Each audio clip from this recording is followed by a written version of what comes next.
lo ocurrido en Minneapolis lo degrada. Y eso es un punto también muy interesante. O sea, las metidas de pata que están dando pues ahora sí que el gobierno de Trump en este momento internamente, pues han sido también tremendas, duramente criticadas, y que eso también pues es otro factor que le puede disminuir muchísimo la votación.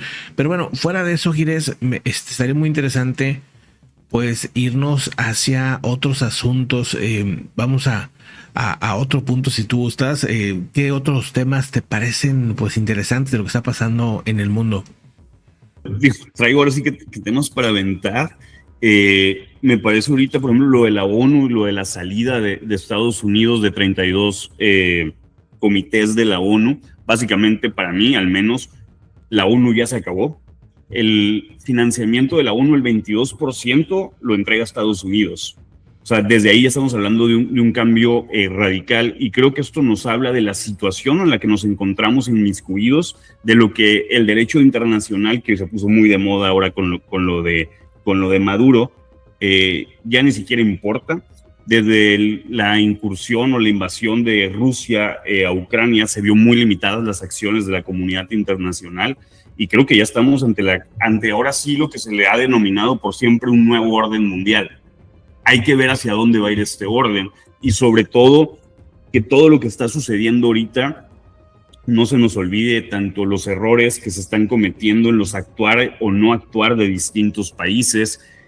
Tenemos que replantearnos el cómo nos vamos a organizar, obviamente cuando todo esto se vaya estabilizando, pero creo que esa es la tarea que le compete a todas las naciones, y el volver a sentarnos y ponernos a razonar cuáles deben de ser las claves y cuáles deben de ser las formas en las que se van a hacer respetar los derechos. Tristemente ahorita no se respetan los derechos humanos en muchísimos países. Las acciones que está haciendo Estados Unidos sí son violatorias al derecho internacional, como también lo es violatorio lo que hacía Nicolás Maduro en Venezuela, como es violatorio lo que pasa en Irán con los ayatolas, como es violatorio lo que hace Rusia, como es violatorio Corea del Norte, y un sinfín. El derecho internacional esta consorte internacional entre naciones, donde aparentemente habíamos puesto reglas claras y definidas de qué era permitido y qué no, pues ya está obsoleto. Creo que va a ser muy importante el rol que vaya tomando Europa, y aquí hago un paréntesis en el tema europeo. Creo que la OTAN también está muy frágil ahorita, a pesar de este impulso que le dio Donald Trump con el aumento al presupuesto. No dudo que parte del tema de Groenlandia sea la búsqueda de Donald Trump de salir de la OTAN, y no por otra cosa más que para que ellos se vayan rascando con sus propias uñas en el caso de un conflicto ya abierto con Rusia, que cada vez está más latente. Lo veíamos ayer con tu reporte de estos misiles Oreshnikov. Ahí me disculpan mi ruso que me sale pésimo, pero por la cercanía de donde se lanzó en Liep, 70, 60 kilómetros con la frontera de Polonia. Creo que es un mensaje bastante fuerte, más allá del golpear el sistema energético de Ucrania, más allá de las consecuencias tristes que tiene en pleno invierno para Ucrania. Creo que ese fue un mensaje muy claro y muy duro a la OTAN, sobre todo en la semana donde la propia OTAN, los países europeos, acaban de firmar este acuerdo para las garantías de paz con tropas de la OTAN en Ucrania. Las tropas en Ucrania que estaban o han estado intentando al menos dar la idea de que van a tener o van a recibir una ayuda internacional casi desde el año 1 de la guerra. O sea, donde han estado diciendo, bueno, pues ya próximamente habrá o se va a asegurar de que haya al menos asesoría. No sé si te acuerdas de Macron, que prometió asesoría de los franceses, que iba a tener por ahí participación dentro. Creo que no dudo que por ahí lo haga, pero oficialmente nunca se quiso hablar del tema. La comunidad internacional mega debilitada, o sea, en un tema que pues la ONU va a quedar como, o sea, lo más fuerte que va a ser el Consejo de Seguridad de la ONU, que es el que sigue activo y el que sigue funcionando, y el único que es A otros. que se bloquean los 5 países que tienen el poder de veto, se bloquean. Veto no, o sea, no hay viabilidad. Esas son que debemos de tener. O sea, yo insisto, quiero ser positivo, ¿no?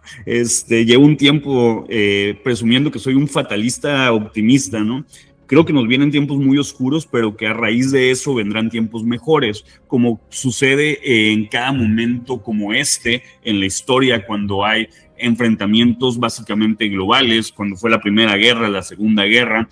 Al final, cuando hubo un ganador, cuando hubo un derrotado, hubo un periodo donde nos pusimos de acuerdo y donde prometimos como especie no repetir ese tipo de sucesos. Pasa el tiempo y se nos olvida. Creo que estamos entrando ahorita en este periodo donde nos vendrán algunos años sumamente oscuros, donde habrá muchas complicaciones y donde se reformulará lo que será tanto el comercio internacional, pero sobre todo el tema bélico, el tema de cómo participar, que no, y qué se va a permitir y qué no. Una pieza clave que se debe de pensar en una refundación de la ONU, por llamarlo de alguna manera, es eliminar el poder de veto. Es reglas sumamente claras, reglas objetivas y que sin importar quién sea quien las viole, tenga consecuencias directas y se haga efectivo por el resto de la comunidad internacional. Eso debería de ser el paso lógico dentro de la progresividad de los derechos. Ahora, en este momento en específico, tenemos una regresión de los derechos. O sea, más allá de una cartita de buenas intenciones, los organismos internacionales no han servido para nada. Prueba de ello, lo que pasó ahora en la OEA esta semana con la reunión extraordinaria por el caso de Venezuela, donde casualmente los países que levantaron la voz en contra de la acción de los Estados Unidos, pues son los mismos que se negaron a obligar a Venezuela a presentar los resultados de las actas electorales en la elección del 2024. Entonces, lo único que han servido estos organismos es para posicionamientos ideológicos, no para hacer realidad lo que se firmó para la creación de estos organismos.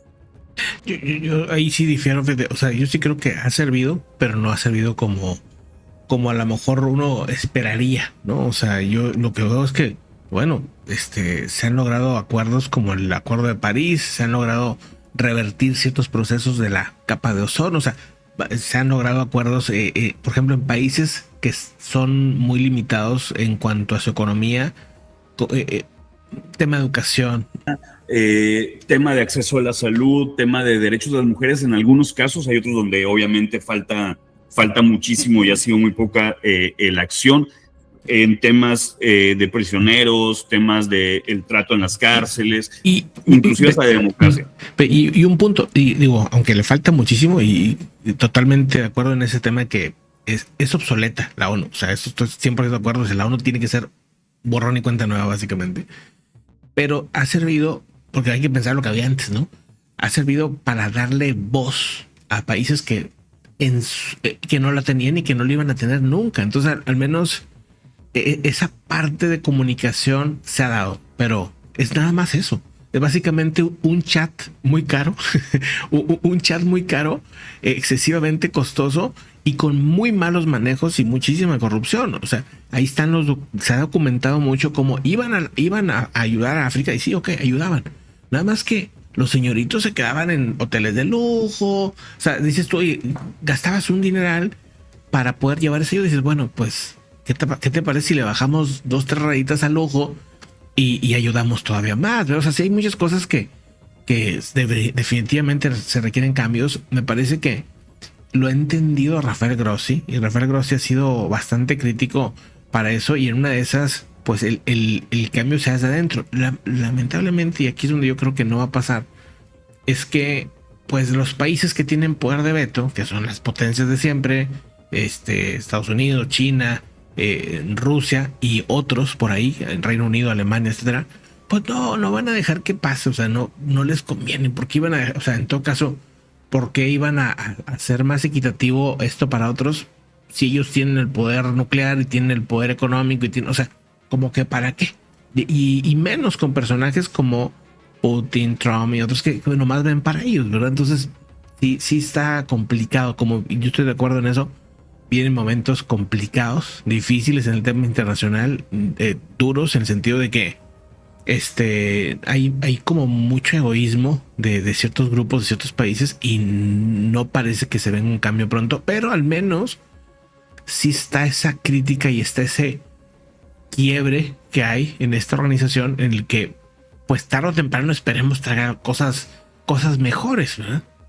Ya se dice abiertamente que es que ya es un avance. Ojo, la parte que yo hablo de una refundación no lo hablo como la ONU per se.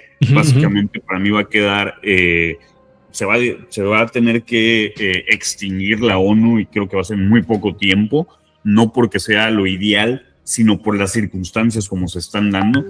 Y ya cuando termine este periodo de tribulación que estamos viviendo, ya cuando hayan caído quienes vayan a caer, ya cuando hayan ganado quienes vayan a ganar, en ese momento es cuando se tendría que volver a replantear cuál sería la ONU 2.0, por llamarle de alguna manera, sí. Y bajo qué términos.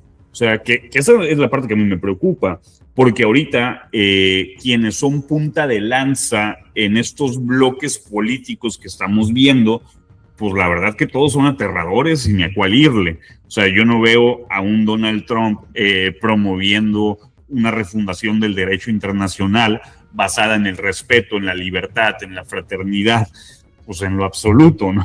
Exacto. Todo lo contrario. Menos un Xi Jinping, menos un Vladimir Putin o un Netanyahu, un Kim Jong-un. Quizá Europa sigue siendo lo más rescatable, pero en este momento vemos a la Europa más débil de las últimas décadas. Aquí también va a ser muy interesante, ya en una suposición y viajando al ámbito de la especulación, si Europa queda sola, si Europa ya no cuenta con los Estados Unidos, ver también cómo se va a no a refundar, pero sí a reconstruir lo que son los valores europeos y sobre todo cuál va a ser el poderío real de Europa, cómo va a actuar. Va a ser muy interesante. Estamos viviendo una época histórica. Tristemente, insisto, creo que nos va a tocar también ver mucha tragedia, que nos va a tocar ver las consecuencias de estas dinámicas de poder, pero hay que recordar la historia. Al fin y al cabo, creo que también hemos tenido la capacidad como especie de saber dónde poner el freno y han salido liderazgos en los momentos más oscuros de la humanidad para poner un alto y para proponer un camino distinto y una visión distinta. Quiero creer, quizá con mucho optimismo, que ese va a ser el resultado final de todos los movimientos que venimos viendo, no de hoy, no de ayer, desde el 2014, que para mí fue el inicio de todo esto. Oye, Gires, y bueno, cambiando de tema, nada más leo rápidamente un par de comentarios. Dice Blanca, sí, pero esto no le da a Trump ser su propio juez y crearse el emperador absoluto del mundo. Me parece correcto. Pues sí, no le da derecho a ninguno de estos líderes, pues quererse poner en ese plan. También, bueno, pues aquí dice, este será un año de gran cambio de verdad. Esos primeros meses determinan cómo se defina el mundo. Pues sí, posiblemente lo que está pasando este 2026 va a ser como consecuencia de lo que venga en las próximas décadas incluso. Pero, Gires, ¿qué está pasando en Groenlandia, Gires? Un tema muy interesante. Se habla de un interés de parte